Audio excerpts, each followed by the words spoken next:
Hello everyone, myself doctor Lakshmi Sharma. Welcome back to my YouTube channel. दोस्तों, आज इस video की मदद से हम जानेंगे कि पायस या बवासीर क्या होता है, इसके क्या क्या कारण और लक्षण होते हैं। साथ में हम जानेंगे इसके टॉप बेस्ट होम्योपैथिक मेडिसिन के बारे में।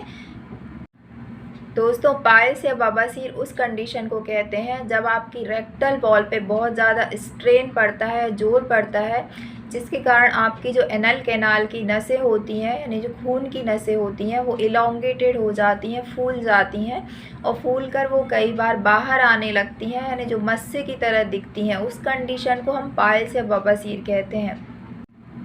अब जानेंगे दोस्तों कि पायस क्या होती है, इसके पीछे क्या क्या कारण होते हैं। इसके पहले दोस्तों, अगर आप मेरे चैनल पर नए हैं तो बेल आइकन को प्रेस करके चैनल को सब्सक्राइब ज़रूर कर लें। वीडियो बहुत ही इंफॉर्मेटिव है, इसलिए वीडियो को बिना स्किप किए एंड तक ज़रूर देखें। तो चलिए शुरू करते हैं। दोस्तों, पायस होने का सबसे जो मेन कारण है वो कॉन्स्टिपेशन होता है। अगर आप लंबे समय से कब्ज या कॉन्स्टिपेशन की शिकायत से परेशान रहते हैं, जिससे कि आपको हार्ड स्टूल आता है या हफ्ते में आपको 2 या 3 बार स्टूल पास आउट होता है और आपकी जो रेक्टल वॉल है उस पर काफ़ी ज़्यादा प्रेशर पड़ता है, जिसके कारण जो आपकी एनल कैनाल की नसें रहती हैं खून की, वो काफ़ी स्वेल होने लगती हैं उस प्रेशर के कारण और वो बाहर निकलने लगती हैं। तो जो बवासीर का जो मेन फर्स्ट कारण होता है वो कॉन्स्टिपेशन होता है। दूसरा पायस होने का कारण होता है दोस्तों कि जब आप बार बार मोशन जाते हैं, आपको फ्रिक्वेंट मोशन होता है, तो उस कंडीशन में आपकी जो रेक्टल वॉल की मसल्स रहती हैं उनमें बार बार कॉन्स्ट्रिक्शन होता है, जिसके कारण उनमें बार बार डायलिटेशन की प्रॉब्लम होती है और जब ये बार बार स्ट्रेन के कारण डायलेट होती हैं तो इससे पायस की संभावना बढ़ जाती है। तीसरा कारण है दोस्तों कि अगर आप बहुत ज़्यादा वेट लिफ्टिंग का काम करते हैं, यानी भारी वज़न उठाते हैं, तो जिसके कारण आपकी जो एब्डोमिनल वॉल है उस पर काफ़ी ज़्यादा प्रेशर पड़ता है, जिसके कारण आपका जो रेक्टल वॉल है उस पर भी स्ट्रेन या प्रेशर बहुत बढ़ता है इस कंडीशन में, जिसके कारण भी आपको पायस होने की संभावना होती है। चौथा कारण होता है दोस्तों, प्रेगनेंसी के समय भी आपको पायस होने की संभावना बहुत ज़्यादा होती है, क्योंकि जैसे जैसे यूट्रस या गर्भाशय में बच्चे का साइज बढ़ता जाता है तो आपकी जो रेक्टल वॉल होती है उस पर भी प्रेशर धीरे धीरे बढ़ने लगता है, जिसके कारण आपको पायस होने की संभावना हो सकती है। पांचवा कारण होता है दोस्तों कि अगर आपका काफ़ी ज़्यादा वजन बढ़ा हुआ है, यानी आपको ओबेसिटी की प्रॉब्लम है, यानी कि मोटापे की प्रॉब्लम है, तो इसके कारण भी आपको पायस होने की संभावना होती है। क्योंकि जब आपका वजन बहुत ज़्यादा होता है तो उस कंडीशन में आपकी इंटेस्टाइन में भी और जितने भी विसरल ऑर्गन्स रहते हैं बॉडी के अंदर, उनमें फैट डिपॉजिट होता है, जिसके कारण जब भी आप जो भी खाना खाते हैं वो बहुत प्रेशर या स्ट्रेन के साथ रेक्टल वॉल तक पुश होता है, जिसके कारण आपकी एनल कैनाल में जो नसें होती हैं वो फूलने लगती हैं प्रेशर के कारण, तो इससे भी आपको बवासीर की प्रॉब्लम हो सकती है। छठवां कारण होता है दोस्तों कि अगर आप लो फाइबर डाइट लेते हैं, यानी कि आप अपनी डाइट में अगर प्रॉपर वेजिटेबल्स का इस्तेमाल नहीं करते हैं या फिर आप फ्रूट्स वगैरह अपनी डाइट में ऐड नहीं करते हैं, यानी कि आप फाइबर्स की आपकी डाइट में अगर कमी होती है, तो उस कंडीशन में क्या होता है कि आपकी जो गट हेल्थ रहती है वो काफ़ी पुअर होने लगती है, यानी कि जो आपकी इंटेस्टाइन है उससे खाने को आगे पुश करने में, यानी जो इंटेस्टाइन की मोबिलिटी है वो काफ़ी कम हो जाती है विदाउट फाइबर रिच डाइट के कारण। तो इससे भी आपको प्रेशर जनरेट होता है आंतों में, जिससे रेक्टल वॉल में प्रेशर लगता है, जिससे कि आपकी एनल कैनाल में जो भी नसें होती हैं वो स्वेल होने लगती हैं, उस प्रेशर के कारण फूलने लगती हैं और आपको पायस की प्रॉब्लम हो जाती है। इसके अलावा दोस्तों, अगर आप काफ़ी लंबे समय तक टॉयलेट में बैठे रहते हैं, काफ़ी ज़्यादा आप स्ट्रेन देते हैं, सिटिंग लंबे समय से सिटिंग के कारण भी आपको पायस की प्रॉब्लम हो सकती है, क्योंकि इससे भी रेक्टल वॉल पे काफ़ी स्ट्रेन पड़ता है।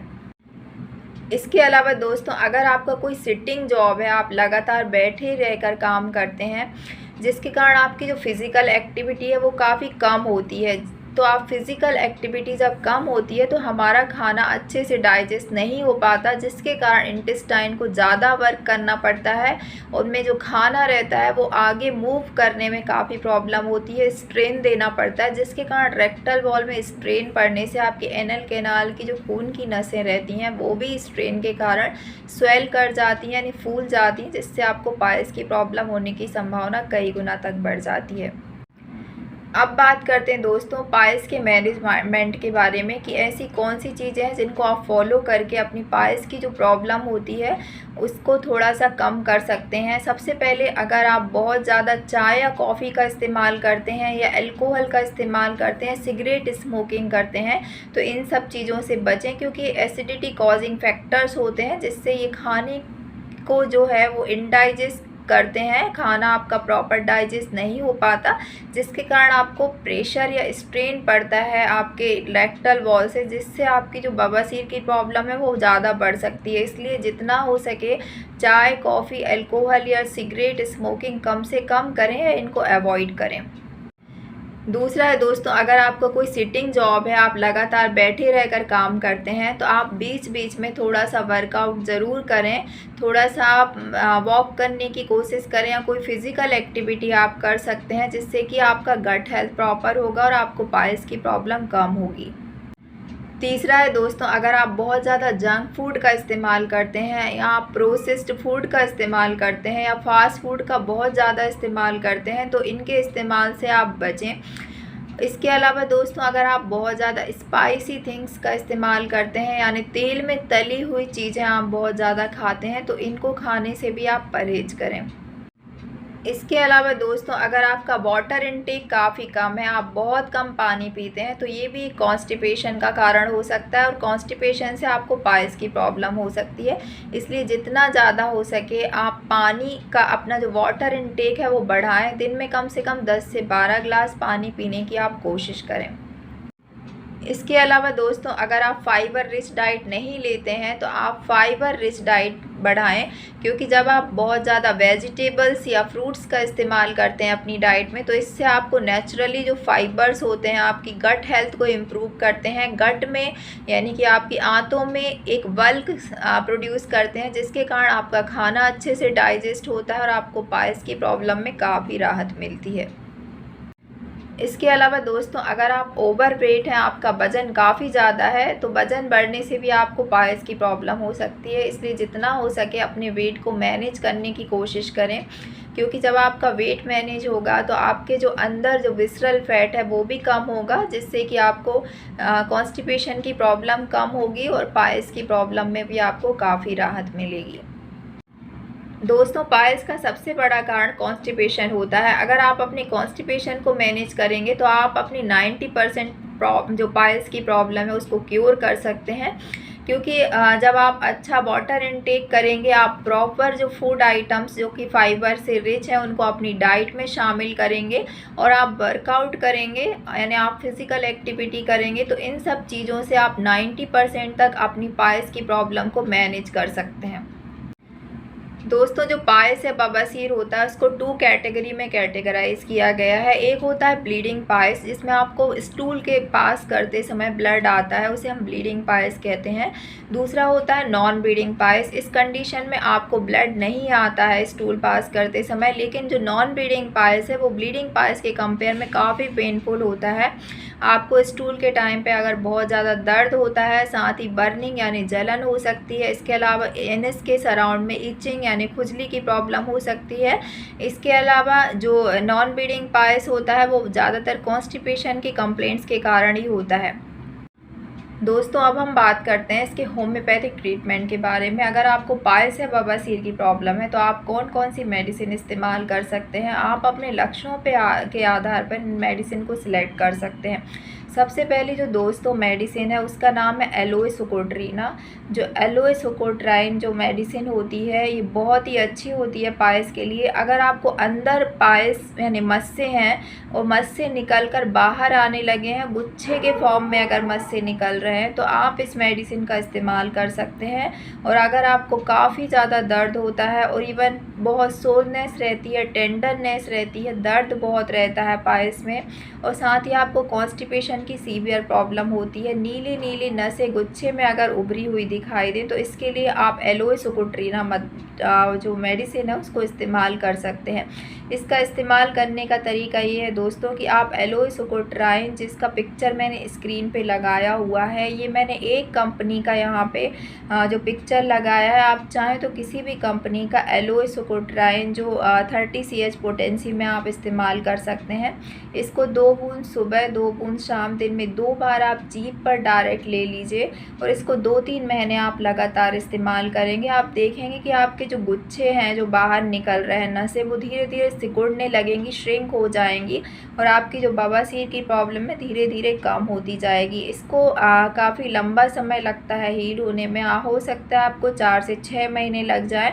तो आप 6 महीने तक एलोए सुकोट्राइन मेडिसिन को दिन में 2 बार 2-2 बूंद जीभ पर इस्तेमाल करिए। अगर आपकी पायस में ब्लड नहीं आ रहा है और गुच्छों जैसी पायस उभरी हुई है, मतलब गुच्छे जैसे मस्से आपको लटक रहे हैं और इवन आपको बहुत कॉन्स्टिपेशन होने के साथ साथ काफ़ी दर्द अगर रहता है, तो आप इस मेडिसिन को श्योरली इस्तेमाल करिए, बहुत ही बेनिफिशियल है। दूसरी मेडिसिन है दोस्तों नक्स भूमिका। अगर आप दोस्तों सेडेंट्री लाइफ स्टाइल को फॉलो करते हैं, आप लगातार लंबे समय तक किसी काम के लिए आपको बैठे रहना पड़ता है, आप बहुत घंटों बैठकर काम करते हैं, इवन आपको बहुत कॉन्स्टिपेशन होता है, इतना कॉन्स्टिपेशन रहता है कि जब आप स्टूल पास करने जाते हैं तो कई बार आप घंटों बैठे रहते हैं, आपको स्टूल पास आउट नहीं होता। बैठे रहने के कारण आपको कॉन्स्टिपेशन की शिकायत होती है और आपकी जो पायस या मस्से या बवासीर की प्रॉब्लम है उसमें ब्लड नहीं आ रहा है। तो इस कंडीशन में आप अपनी लक्षणों के आधार पर नक्स भूमिका मेडिसिन को इस्तेमाल कर सकते हैं। इस मेडिसिन को आपको सुबह शाम दिन में 2 बार 2-2 बूंद जीभ पर इस्तेमाल करना है। इसको भी आप 4 से 6 महीने आप इस्तेमाल करिए। आप देखेंगे कि आपकी जो मस्से हैं यानी जो फूली हुई नसें वो धीरे धीरे श्रिंक होने लगेंगी, सिकुड़ जाएंगी और आपको इससे काफ़ी अच्छा रिलीफ मिलेगा। इसके लिए आप नक्स भूमिका जो मेडिसिन है उसको 30 CH पावर में इस्तेमाल करिए। आप सुबह शाम इसको इस्तेमाल करिए इसके लक्षण के आधार पर, यानी कि आपको ऐसे लक्षण है कि आप बैठे रहने का काम करते हैं जिससे आपको कब्ज की शिकायत होती है, आपको स्टूल अगर हार्ड होता है पास नहीं होता और साथ ही आपको जो पायस है उसमें ब्लड नहीं आता, तो आप नक्स भूमिका का इस्तेमाल करिए। ये दोनों मेडिसिन दोस्तों आप नक्स भूमिका और जो मैंने पहली मेडिसिन बताई जिसका नाम है एलोए सुकोट्रीना, इन दोनों मेडिसिन को आप नॉन ब्लीडिंग पायस में इस्तेमाल कर सकते हैं। आप अगर आपको ब्लीडिंग नहीं होती है तो आप इन दोनों मेडिसिन को इस्तेमाल कर सकते हैं। अगर आप साथ में इन दोनों मेडिसिन को इस्तेमाल कर रहे हैं तो इन दोनों मेडिसिन में 10-10 मिनट का फ़र्क रखें और 10-10 मिनट में आप इनको दोनों मेडिसिन को डायरेक्ट टंग पर आपको लेना है, 2 बार आपको इस्तेमाल करना है। 4 से 6 महीने आप इस नक्स भूमिका मेडिसिन और साथ में एलोए सुकोट्राइन जो मेडिसिन है 30 CH पोटेंसी में, दोनों को ज़रूर इस्तेमाल करें, इससे आपको काफ़ी अच्छे रिजल्ट्स मिलेंगे। अब हम बात करते हैं दोस्तों ब्लीडिंग पायस की। अगर आपको बहुत ज़्यादा ब्लड आता है, यानी आपको स्टूल पास करने में स्टूल के साथ साथ आपको काफ़ी ब्लड आता है, तो आप इसके लिए 2 बेस्ट मेडिसिन इस्तेमाल कर सकते हैं। सबसे पहली जो मेडिसिन है कोलिनसोनिया कैनेडेंसिस। अगर आपको काफ़ी ज़्यादा कॉन्स्टिपेशन की शिकायत बनी रहती है और आपको ऐसा लगता है कि आपका जो एनस है उस एरिया में बहुत स्टिक या सैंड भरा हुआ जैसा दर्द आपको महसूस होता है और साथ में आपको ब्लड आता है, तो आप कोलिनसोनिया कैनेडेंसिस को हार्ड नॉटी और ड्राई टाइप का अगर स्टूल है तो आप इसको इस्तेमाल कर सकते हैं। इसके लिए आप कोलिनसोनिया कैनेडेंसिस जो मेडिसिन है उसको 30 CH पावर में ले आइए। इसको ब्लीडिंग पायस में आपको 2 बूंद सुबह 2 बूंद शाम, दिन में 2 बार आप इस्तेमाल करिए। इसको भी 4 से 6 महीने आप इस्तेमाल करिए। इसको 1 से 1.5 महीने में आपको काफ़ी अच्छे रिजल्ट मिल जाएंगे। लेकिन अगर आपको इसको जड़ से क्योर करना चाहते हैं तो कोलिनसोनिया जो कैनेडेंसिस मेडिसिन है उसको 4 से 6 महीने आप ट्राई करें और साथ में ये जो ब्लीडिंग की प्रॉब्लम तो आपकी कम हो ही जाएगी, साथ में आपकी जो प्रॉब्लम है वो जड़ से भी ख़त्म हो जाएगी। और आपकी जो सीवियर कॉन्स्टिपेशन की प्रॉब्लम है तो कोलिनसोनिया जो मेडिसिन है वो हार्ड नॉटी ड्राई स्टूल के लिए काफ़ी अच्छा काम करती है। आपके गट मूवमेंट को जो है प्रॉपर और रेगुलेट करती है। आप इस मेडिसिन को 4 से 6 महीने इस्तेमाल करें, आप इसके रिज़ल्ट खुद देखेंगे। इसके अलावा चौथी जो मेडिसिन है दोस्तों, आपको ब्लीडिंग पाइल्स के लिए ब्लड अगर आपको बहुत ज़्यादा आ रहा हो, यानी पाइल्स में जब भी आप स्टूल के लिए बैठते हैं बहुत ज़्यादा आपको ब्लड अगर आता है और साथ में आपको कॉन्स्टिपेशन की प्रॉब्लम है, तो आप हेमामेलिस वर्जिनी का जो मदर टिंचर है उसको आप इस्तेमाल करिए। इसको 10 बूंद सुबह, 10 बूंद दोपहर, 10 बूंद शाम, दिन में 3 बार आपको 1/4 कप नॉर्मल पानी के साथ इसको मिक्स कर लेना है, 10-10 बूंद, और आपको इसको 3 बार इसको इस्तेमाल करना है। इसको भी आप जब तक इस्तेमाल करिए जब तक कि आपकी ब्लीडिंग नहीं रुक जाती। तो इस तरह से मैंने यहाँ पे 4 मेडिसिन बताई हैं टोटल, जिसमें आपको नक्स भूमिका और एलोइस हुकोट्राइन जो मेडिसिन है उनको 30 CH में दिन में 2 बार सुबह शाम इस्तेमाल करना है। वो आपको स्पेशली नॉन ब्लीडिंग पाइल्स में इस्तेमाल करना है। उससे आपका पेन, बर्निंग और इचिंग जो सेंसेशन है, जो सभी चीज़ें एकदम क्योर हो जाएंगी। और तीसरी और जो चौथी मेडिसिन है, जिसमें मैंने आपको कोलिनसोनिया कैनेडेंसिस 30 पावर में बताई है, और चौथी जो मेडिसिन है वो है हेमामेलिस वर्जिनी का, वो आपको मदर टिंचर में बताया है।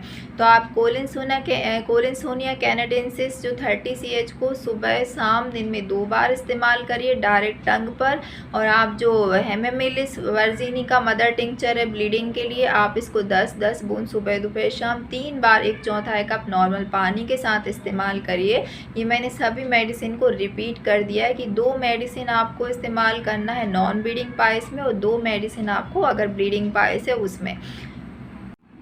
मुझे उम्मीद है दोस्तों आज का ये वीडियो आपको ज़रूर पसंद आया होगा। अगर वीडियो पसंद आए तो वीडियो को लाइक और शेयर करना ना भूलें, और अगर आपने मेरे चैनल को अभी तक सब्सक्राइब नहीं किया है तो प्लीज़ अभी सब्सक्राइब ज़रूर कर लें।